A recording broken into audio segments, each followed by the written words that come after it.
Hello, my name is David Bryan, and this is Curiosity Invited, a podcast inspired by endless curiosity. Tune in for an open-minded conversation about interesting and important things. Hello, my name is David Bryan, and this is Curiosity Invited, and you are about to see a podcast.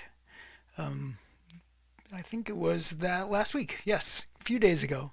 I had the great, both privilege and fun, visiting with an old friend, Karen Bass. Karen Bass, Congresswoman, 37th Congressional District in California.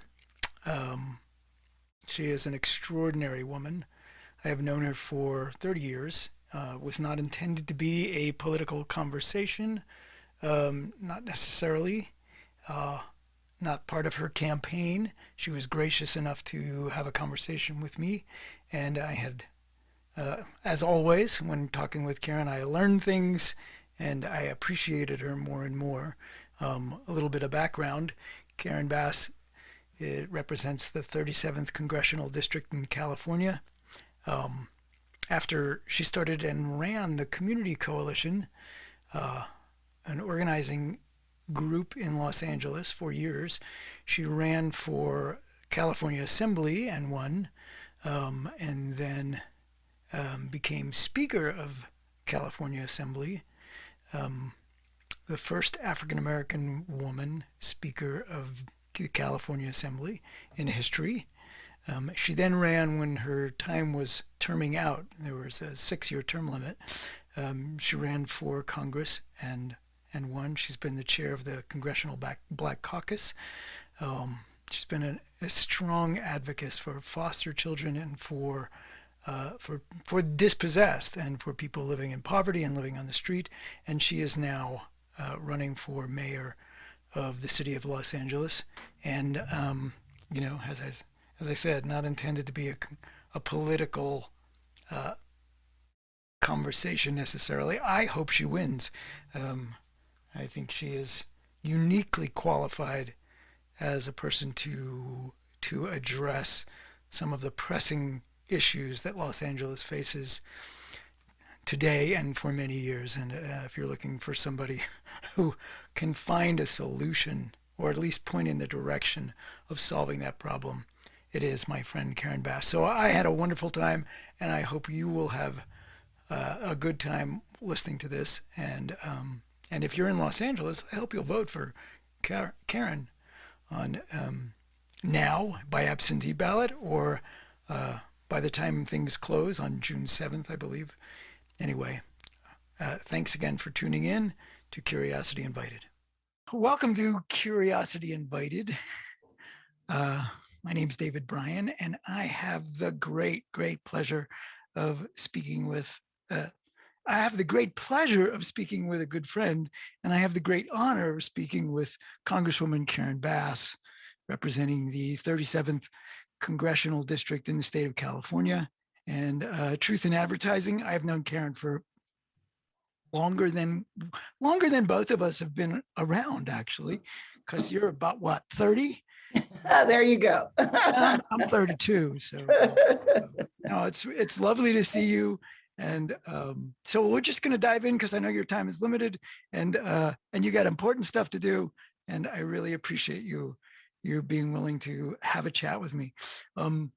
Absolutely. What I told Jenny, who is off camera, was, I'm a 35. I'm a male in the United States of America over the age of 35. So of course I have a podcast, because doesn't everyone? So look, last time you and I spoke, you said to me, you're thinking of another term, maybe 2, and then retiring. And then all of a sudden you decided to take on this easy gig of the easy gig of running for mayor of Los Angeles, and then when you win, notice I didn't say if you win, I said when you win, to be the mayor of Los Angeles, California. And so why did you decide to take the easy way out and take on this, fluff job of mayor? Well, absolutely. And David, it's great to see you, even if it is only on a screen. So I do look forward to the next time you come to Los Angeles and hanging out with you. And you're absolutely right. That is how I saw my future, a couple of more terms in Congress and then to pass the baton on to someone else. But what has happened over the last few years, and I'm not sure when's the last time you've been to LA, but we've had a problem with housing in our city for quite some time. Right. And I think because of the pandemic and because of just Los Angeles becoming less and less affordable, we now have an absolute explosion and we have a crisis. So David, they haven't done the homeless count in the last couple of years because of COVID, but they did do it this year and the numbers will be coming out soon. But it is anticipated that the numbers will show that there are more than 50,000 people living outside in tents, in cars, in RVs, in the second largest city, in the richest country in the history of the world. It's kind of wild. It is just like insanity. And one of the things, so that's one of the reasons. Yeah. The other reason that's even bigger is because the mood of people in Los Angeles now is exasperation. They are like, get this out of my sight. Yes. And so there's a fine line between exasperation that leads to really helping individuals and solving the problem, or exasperation that leads to criminalizing the problem. Right. And Absolutely. my concern is that for those people that have lost their ability to have empathy, and I'm not casting shame on them, but if that sentiment catches hold and somebody is elected that agrees with that perspective, we'll start criminalizing people. And even if you don't care about the people, the bottom line is we've done that before and it doesn't work. It doesn't work. You arrest people, they'll be in jail maybe 3 days, and then they'll be right back out on the street. Maybe they won't return to your block. Somebody else will return to your block because they haven't solved the problem. Right. And they'll just go someplace else. So that is what's at stake in our city. We're at a crossroads, and it's a question of will we move forward into the future, or will we reach back into the past and resurrect and repeat solutions that did not solve anything, but actually contributed to the problem. Yeah. Well, so, I've been gone from Los Angeles for over 10 years, 12 years, 13 years. I was up in Northern California for a while. And then recently, a year and a half, moved to Wyoming, which is a whole other conversation. And I will say, footnote, love it here, but I've been back to Los Angeles quite a bit and will be, go on a semi-regular basis. And it is noticeable. It is absolutely noticeable that the problem has grown. And I gotta say, I've been following, because it's you. So I've been following the mayoral race and the many people who jumped in. And I see this race. Maybe you could talk about it, Matt. I see something that is, it's also a contest of how to approach problems, right? I mean, there are, the two people that are the most high profile that are running, obviously you and Rick Caruso, and Rick seems like, I don't know him. He seems like a very capable, very competent, top-down manager who is absolutely capable of, quote, solving problems in a particular sort of way. And you, I know, as highly collaborative, and in my experience, it's not that you don't have the authority in your toolbox and the use of authority, but that it seems to me my experience, both of you and problems, you would much rather work with everybody and to come up with an effective solution. And it's my experience over the years that, involving people, collaborating with people from all walks of and from all sides of aisles is most likely to reach a solution that will work. And it's an election. It seems to me that it's an election that's shaping up to be about that choice as well. Do we want to really solve a problem in a way that includes everybody, every voice, every interest, or do we want to sort of make believe we can sort of force it out of existence? And I suppose we could, with enough weapons, you can force almost anything. But this is a really, I mean, for you, it's not an academic thing, but this is a really interesting puzzle, this election, right? Because it gives people that choice. Seems yes, to me. and I think that Rick is somebody who I know and respect and have worked with before. Yeah. But in terms of solving social problems, deep social problems, and severe poverty, I do not believe he has the background or the exposure to do that at all. Yeah. He has certainly been exposed to poverty through his charitable work. Yes. That is profoundly different. Right. Than being on the ground working with people and having an in-depth understanding of what their problems are. His career has been spent around developing extremely high-end properties that are very nice, although there's a lot of people in the neighborhoods of those properties that have different opinions about that, the impact that the properties have had. Yeah. But that is a qualitatively different experience.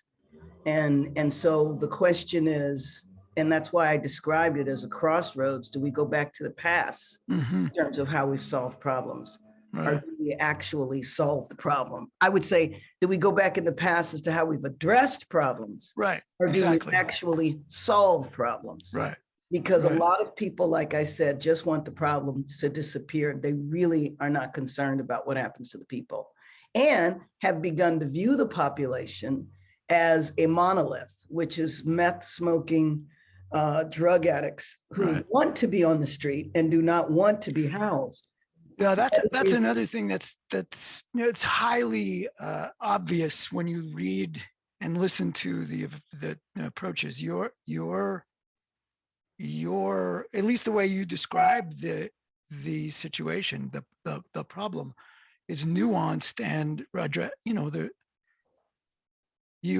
you recognize that there are people on the streets for a variety of different reasons. Exactly. And that unless you take that into account, what are you solving? As if somehow you can choose one size never fits all. And in this situation, it certainly doesn't fit all. And so without that sort of approach, I can't imagine a solution working. Well, and first of all, how you analyze a problem points you in the direction of how you're going to solve it. And so if you don't understand who the people are that are on the street, then I don't know how you would address it. So for example, in looking at the categories, there are some people who are on the street. Is this too loud in the background? I'll edit it out, and now we're back from the gardener. Well, I muted it for a quick second. I think he's done. Oh, so if you look at the population, there are some people who are unhoused just for economic reasons. Yes, absolutely. If you help somebody pay their first and last month's rent, they'll be fine. There are some people that are unhoused who are veterans, who actually have the benefit of housing. They should receive that benefit, but there's too much bureaucracy in the VA to process them. There are people who are unhoused who are former foster youth. And you know about foster youth, David. You bet. When you turn 18 or 21, we cut you off. Yeah, you're gone. You have nothing. And then surprise, surprise, you couch surf for a while, and then pretty soon you have a tent. There are people who are unhoused, who are women and children fleeing domestic violence and have no place they can go.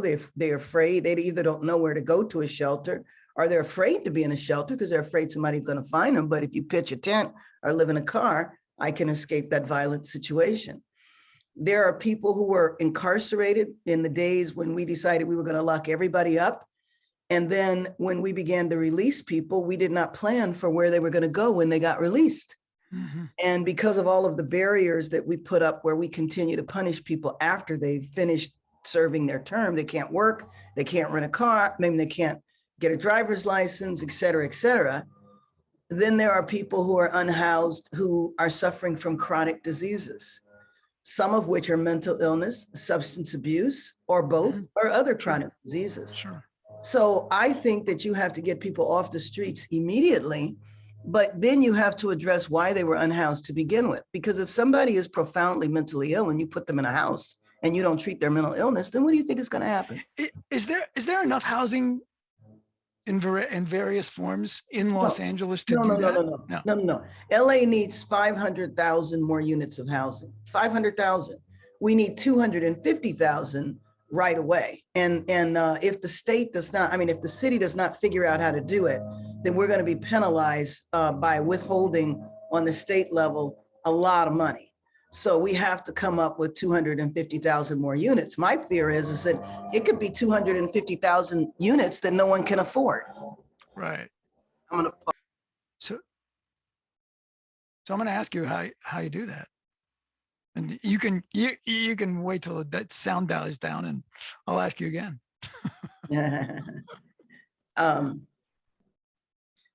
So we are going to have to be creative in Los Angeles, but it can be done. You know that Los Angeles is very spread out. Yes, indeed. So one of the directions for LA to go in is up.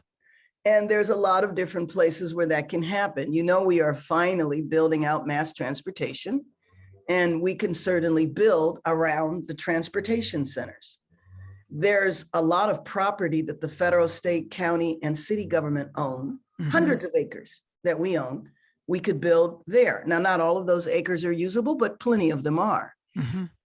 So there's a lot of different solutions that we have, but one of the big problems is the mammoth bureaucracy in the second largest city in the country. Smaller cities can figure out how to get stuff done. Sure. LA is like moving a mountain. Right. And so one of the first things that needs to be done is the red tape needs to be cut, which is why I and other people running would declare a state of emergency to allow us to bypass some of the bureaucracy. I happen to believe that a local state of emergency is not enough and it needs to be a federal state of emergency as well. So we could bring in FEMA, address this like it's an earthquake or a hurricane. And do you think there's the will somewhere in Washington to do that? It's not Washington, actually. A federal state of emergency is called by the governor. Oh, no kidding. And so I am, because the governor right now is not sure he wants to do that. Because I'm in Congress, I'm trying to get part of this done anyway. And let me give you very concrete examples. Yeah. HUD, Housing and Urban Development. Right. They have restrictions around the housing vouchers that they have. One, the dollar amount is too low. LA is very, very expensive. You got to raise the dollar amount in LA. Some people are not eligible for vouchers, like people who were formerly incarcerated and all that. For God's sake, we got to remove that. David, the mentality of the city and the county up until now is our goal is to reduce homelessness. If we don't have an orientation that says our goal is to end homelessness, and I understand, I'm not saying that like it's going to be done overnight, but you have a different orientation to a problem if you say your goal is to reduce it and address it versus whatever it takes, we have to end this. It is not acceptable. People should not have to live in the street. Right, and they should not. I mean, there's some things you don't do outside, and you don't pitch a tent wherever you want to pitch a tent. You pitch a tent on campgrounds. Right. You know, but we have allowed this to happen because we have no place else for people. And so what you have seen on your trips to LA is that now you have little communities called encampments. Yeah. And encampments can be as large as 100 people, or it could be, you know, a couple of families. And we cannot have that be acceptable in our city. But, you know, that can immediately lead to, okay, it's not acceptable. If you don't get out of here, I'm going to arrest you. Right. Exactly. That's my concern, because yes, we have to move people off the street. But if our orientation is you just have to get off the street, then all you're going to do is just either move them around to other neighborhoods or you're going to detain them. Toward what end? And you've been talking about homelessness. Obviously, it's a huge It is. It may be the problem in Los Angeles. I don't It know. is. It is But the it problem. is. There's without question. There's two problems. Homelessness is number one, and crime is nipping at its heels. Right. Right. And I'm sure people could go read your thing, but you want to say something about an approach to that will make sense An approach to crime. to the crime situation in Oh, Los sure, Angeles? sure, sure, Yeah, sure. No, please. absolutely. Crime has increased, and we have to admit that and accept that and address that. So if somebody commits a crime, they need to be held accountable, full stop. Yeah. But what I want to do is hold people accountable, but at the same time, I want to invest a lot of money in preventing future crimes. Stop the current crime, prevent future crimes with tested, research-based, evidence-based strategies on crime reduction that never really get invested in. No. We'll pour some money in when crime goes up, and then when crime goes back down again, because crime always cycles, then we'll take the money away. And then when crime goes up again, we'll say, well, that didn't work. If you cut off your investment, you're absolutely right. It stopped working. It's not that it didn't work. No, it did. It actually did work. And then you stopped it. Right. And I will tell you that one of many reasons why crime has increased is because we did stop the work during the pandemic. The organizations that address crime from a community-based level also went into quarantine, right. Like everybody else. Right. And so that work stopped, and surprise, surprise, crime increased. The other thing that happened over the pandemic was a massive, massive purchase of guns. I mean, even in Culver City, David, that lone gun store on Washington Boulevard. Yeah, I remember. A line wrapped around the block. Isn't that wild? At the beginning, it's like, I don't know. People thought, I guess they were going to have to shoot for food or something. I don't know. Exactly. Folks are going to come to my house, and I want to be prepared. Right. Yes. Right. Which is insanity.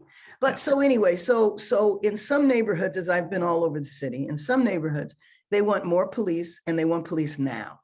And so to me, the quickest way to get police on the beat is to get officers who are working behind the desk back out on the street.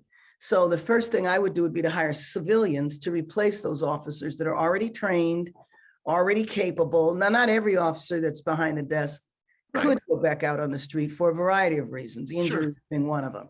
But for those that can, and that can get a couple hundred officers on the street right away.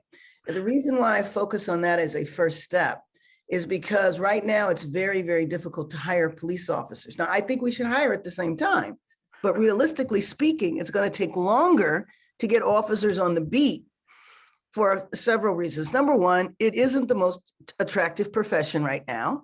So there's not, they're not overflowing with recruits, but even the recruits that they have, it takes a long time to get through the vetting process because the personnel office is way understaffed.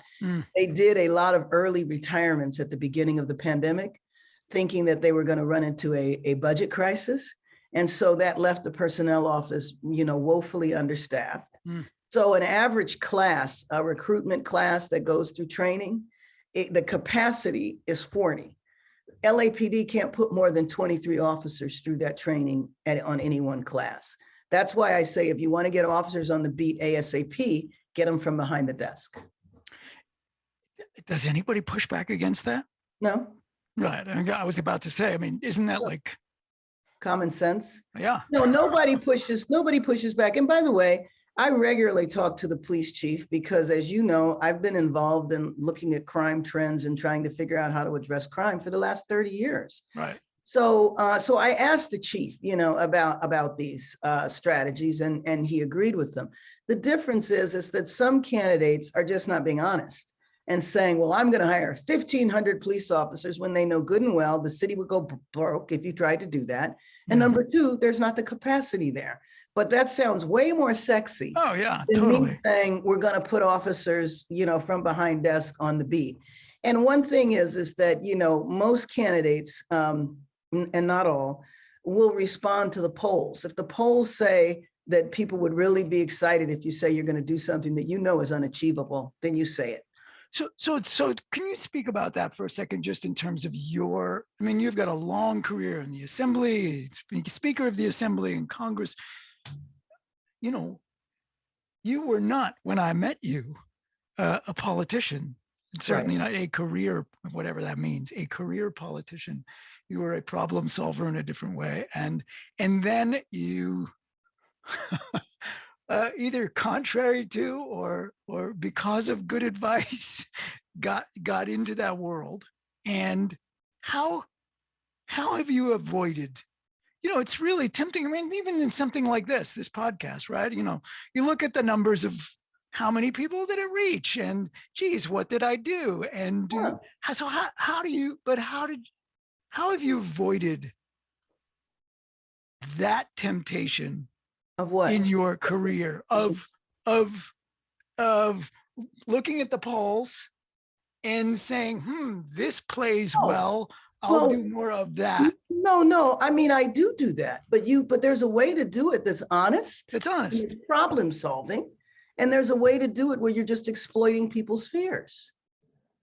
So, so I am looking at the polls that say people are very, very concerned about crime. No, but one thing I know about you, it's just, you're a person from my point of view, you're a person of enormous integrity.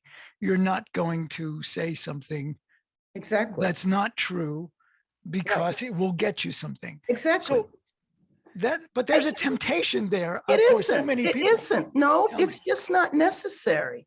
And I think that it's just, how do I even describe it? It's lazy. I mean, you can go down that route because it's the easiest way to go. But if you actually care about people, you would think about the consequences of what you're proposing. And that the consequences of proposing things like that actually hurt people. So if your job is just worry about yourself and your own career and getting elected, then yeah, you'll do anything. I won't do that. And by the way, what Caruso has done, a perfect example of it is that he's taking advantage of the cynicism that people have about elected officials. So he labels them as quote unquote career politicians. Right. And what exactly does that mean? I think that means, what it actually means is people who, in most cases, people who have devoted an enormous amount of their time, energy, passion, life force to helping people solve problems. That's what it actually means. But what the connotation is, what career politicians are like. Well, that's the only thing that you've ever done in your life, right, is run from office to office. Right. When in fact, what he's done in his life is spent his life addressing his personal wealth. Yeah. And I don't disparage him for that. He's done great charity work. Yeah. Don't disparage me for how I've led my life when actually I've spent my life trying to address these problems. The other thing that's said is that we haven't solved them. Well, we don't have world peace either. So I'm going to really criticize President Biden because he's not solved the war in Ukraine. Right. Or that he hasn't been able to get a bill, his bills through the Senate, versus what have you done with your life?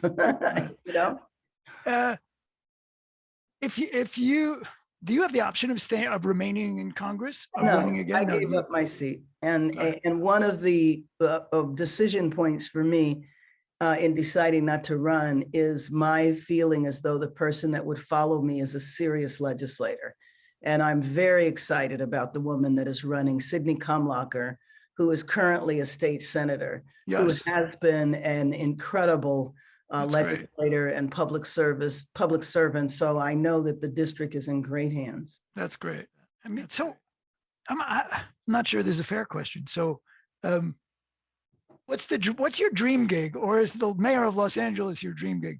Obviously you had a lot of press and airtime when it was the vice presidential choice. Mm-hmm. And a lot of people wanted you for that. I personally was holding out for she's the next speaker of the House. Come on, let's get serious here. But see, that's, if it was about career Yeah. A career move would have been much smarter for me to stay in Congress and run for a leadership position. Right. That's a career move. Right. I've never been motivated by my career. What I'm motivated by are the issues that I could solve in the particular position that I have. So one of my dreams has always been, I mean, I feel good about the work that I've done over the last several decades, but I've always had this angst in me of no matter what I've done, there's still people on the street. Mm-hmm. And that I would feel, you asked me what my dream gig would be. So it's not so much a job, but my dream would be that I could actually set the path to end this. Mm-hmm. That I would significantly reduce it in my time in office, but the trajectory would be clear Mm-hmm. toward the end. That to me, then I could put a check that I've spent my life dedicated to fighting for social and economic justice, and it saved people's lives. And now I can pass the baton and actually retire, because that is what I want to do. I don't want to run for an office again. This is it. And you know, the other thing is that, you know, I entered this life of an elected official late in life. I mean, Yes, I know. Start running in their 20s. I was in my 50s. And so the majority of my life has been spent in the community, in the private sector, whether it was the nonprofit sector or working in hospitals. That's been my work life. And I've been in office now 18 years, 6 in the Senate, in the State Assembly, and 12 in Congress. And if I can finish it off by coming home and getting these people off the street, then I will be able to say, you know, well spent. Mm-hmm. It's always bothered me that I would retire and that problem not only continues to exist, but has actually exploded. Yes. Yeah. You know, by the way, David, that Black people are 9% of the population of LA and 40% of the unhoused. Latinos I didn't know that. I didn't know the 9% number, but yes. Yep. Latinos are 49% of the city and 30% of the unhoused. So the unhoused are 70% Black or brown. Right. So what do you think that's going to lead to if the path goes toward the pass? You bet. I know. I mean, and you know, obviously for my money, you're the person to do it. It's when I think of you as mayor, which of course will happen. When I think of you as mayor, it's one of those few things that gets me thinking, well, could I actually move back to Los Angeles? Yes. Could I do something in Karen's administration that would work in that direction? And so yeah. Yes. I love it. Yeah. But we have a little bit. When is the date? Well, people are voting now, Right. but the end of the election is June 7th. So just, a few more days left, and it's like, oh my God. And then you can exhale. Yes, I can exhale one way or another. Right. Yes. Can I ask you, what are your days like? I mean, oh, sure. Yeah. Sure. What are your days like? Are you just like nonstop the moment you get up? Oh, absolutely. You know, usually it starts with, you know, Zoom. Well, because of Zoom now, you know, my day can start at, you know, 6, 7, or 8 o'clock, especially because I still have to function on 2 time zones. Yes. You know, I do still have my day job. Yes, I was about to say, you do still have this other job. And I'm in DC, you know, when we're in session, most of the time. Some of the time I'm not. But when I'm not in DC and I'm in LA, for example, I think next week we're not in DC. We have what's called a committee week, which means our committees meet. And so the committee might meet at 9. Zoom. Yes. Yeah. It might meet at 9 or 10 in the morning, which are 6 or 7 in the morning. Right. You know, here, because it's based on East Coast time. But I'm running, Zooming, going around all parts of the city, which is very exciting. I mean, representing a congressional district is great, but it is the congressional district that I've lived in my whole life. So I know it very well. Right. But now being all around the city and, you know, going to neighborhoods that either I haven't been in for a long time or I've never been in. Have you been surprised by anything that you've sort of discovered about Los Angeles that since you've started this process? Not a trick question. Not a trick question. No. Well, I mean, I think if anything that I've been surprised by is just the incredible warmth and excitement that I receive when I go out, and that people really are just looking for someone to be a decisive leader, someone who really is focusing on the issues that they are confronting every day and how welcoming they are to me, no matter what part of town I'm going to. Yeah. So you're somebody who has, for the last, well, even before you became a politician, you've had microphones stuck in your face for years. Mm-hmm. And so is there a question that you wish somebody had asked you that nobody's ever asked? That I don't know, because it has been for many, many years. Oh my God. But you did ask me a question that I didn't answer that I would like to. And that is, why did I go from working in the community to being an elected official? And it's something, first of all, I think I'm a typical female, and this might change, with this new generation.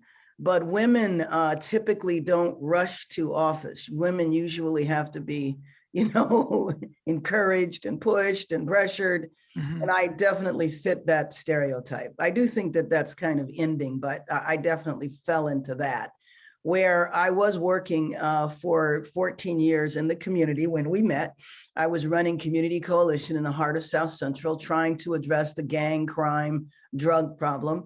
And we had worked really well with the local elected officials and our state officials, and things were going well. And then term limits hit.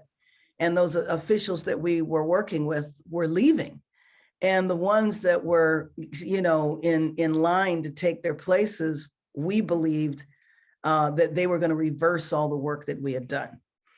Because they were going to fall behind various interest groups. Number one, the alcohol industry, when we had spent years trying to reduce the number of liquor stores. I remember and there were candidates coming who wanted to bring them right back. Right. So it was like, you're going to watch 14 years of work kind of disappear. And so people started talking to me about running, and I, considered it. And then you probably remember this too, when my father got sick. I kind of stopped everything and took care of him and decided not to run. But then another seat came up, and people were really pushing me, in particular, Congresswoman Diane Watson, because all of the Black women had termed out of Sacramento. So there were no Black women in the state legislature at all. Things like that compel me. Just running for office is like, whatever. But I was encouraged to look at it. And what I realized, I went up to Sacramento because my first response was, why on earth would I want to do that? But when I went up to Sacramento and talked to people that were in office, I realized that I could work on the exact same problems in office that I was working on in the community, and be able to help in a more global way, and help in a more structural way. That's what led to me wanting to go. And I think, because I was older, my tolerance level was a lot higher. I don't think I could have tolerated the environment I work in when I was younger. That's why and I told AOC this, Alexandria Cortez. I told her, I said, the difference between me and you, when I was 29, the last thing in the world I would have thought of being was a politician. I said, because I wouldn't have been able to tolerate it. And so I said, so it'll be interesting to see how you fare.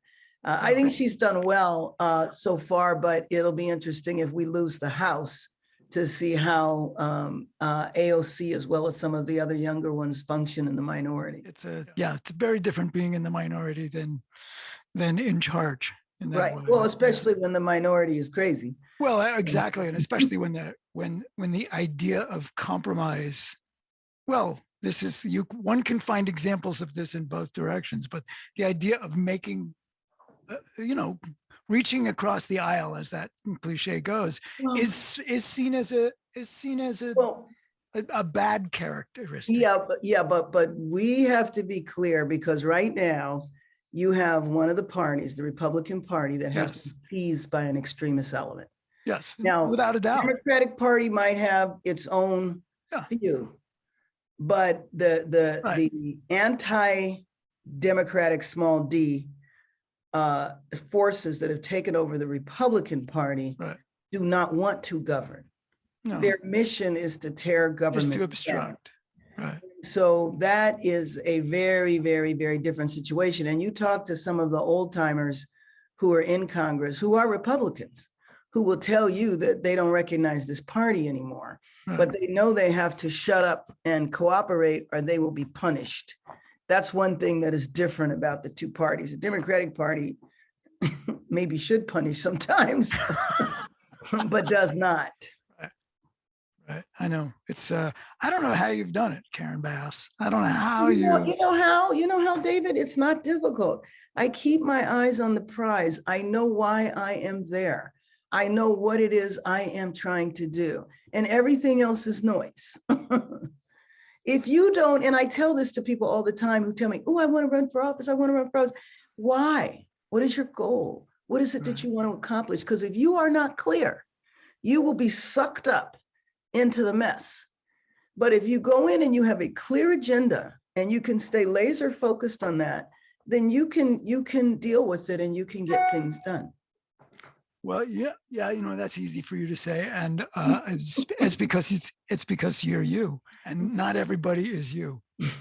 Not everybody is you, which is why if I were in Los Angeles, I would be voting for you. I will say, I think I've said this to you before. I think I've told you this before, and I know we have to go because your time is very limited. But I remember the first time I got to vote for you, because it was the first time I got to vote for a candidate that I actually cared about winning. It felt so good. So yeah. You have my spiritual vote. I appreciate that. And when I am in Los Angeles and you are mayor, I'll, you know, we'll grab that beer and conversation, and I will look forward to it. At the same restaurant. At the same restaurant, which we are not talking about because we don't want everybody else to be there. So, okay. Hey, I love you, Karen. Thank you so much for having this conversation with me. Thank you so much. I wish you, I don't just wish you, I just like, my whole being is in your direction. And thank you. And don't let the bastards get to your head, as they say. They won't, and love you back. Okay, you take care. All right, bye-bye. Bye.